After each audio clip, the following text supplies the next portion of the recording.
150 वर्षांपूर्वीचं हिंदू मुस्लिम ऐक्याचं प्रतीक मानल्या जाणाऱ्या सांगली जिल्ह्यातील कडेगाव येथील मोहरम निमित्तच्या ऐतिहासिक गगनचुंबी ताबूत भेटींचा सोहळा आज पार पडला। कडेगावमधील सुरेशबाबा देशमुख चौक मोहरम मैदान इथे ताबूत भेटीचा मुख्य सोहळा पार पडला। कडेगाव येथील मोहरम ताबूतांसाठी संपूर्ण देशात प्रसिद्ध आहे।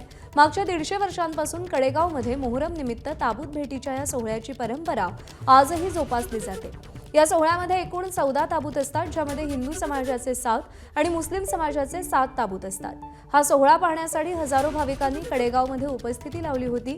या ताबूत भेटीच्या सोहळ्याप्रसंगी माजी आमदार मोहनराव कदम, माजी आमदार पृथ्वीराज देशमुख, पंचायत समिती सभापती जितेश कदम उपस्थित होते। या ताबूत भेटीच्या सोहळ्याचा आढावा घेतलाय कुलदीप माने यांनी।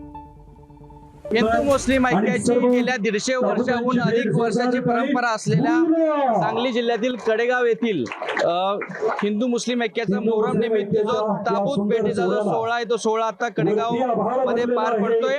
कडेगाव शहरामधील या ठिकाणी जो मुख्य चौक आहे पृथ्वीराज सुरेश बाबा देशमुख चौक, या चौकामध्ये हा ताबूत भेटीचा मुख्य सोहळा जो पार पडतो। या सोहळ्यामध्ये आपण जर पाहिलं तर एकूण 14 ताबूत यामध्ये आहेत, ज्यामध्ये हिंदू समाजाचे 7 आणि मुस्लिम समाजाचे 7 ताबूत आहेत। आणि या ताबूतांच्या भेटीचा जो सोहळा आहे हा मोहरम सणानिमित्त पार पडतो। आणि या भेटीच्या सोहळ्याची जी परंपरा आहे ती 150 ते 200 वर्षांहून अधिक वर्षाची आहे। आणि या सोहळा पाहण्यासाठी मोठ्या संख्येनं हजारो भाविक या कडेगाव शहरामध्ये दाखल होतात। तर आता हा ऐतिहासिक मोहरम सणानिमित्तचा ताबूत भेटीचा सोहळा आहे तो सोहळा या ठिकाणी कडेगाव शहरामध्ये पार पडल्याचं दिसून येतंय। आणि हा सोहळा पाहण्यासाठी मोठ्या संख्येनं भाविक कडेगाव शहरामध्ये दाखल झालेले आहेत आणि ऐतिहासिक परंपरेला या ठिकाणी उपस्थिती दर्शवलेली दिसून येते। कॅमेरा पर्सन योगेश सोबत कुलदीप माने,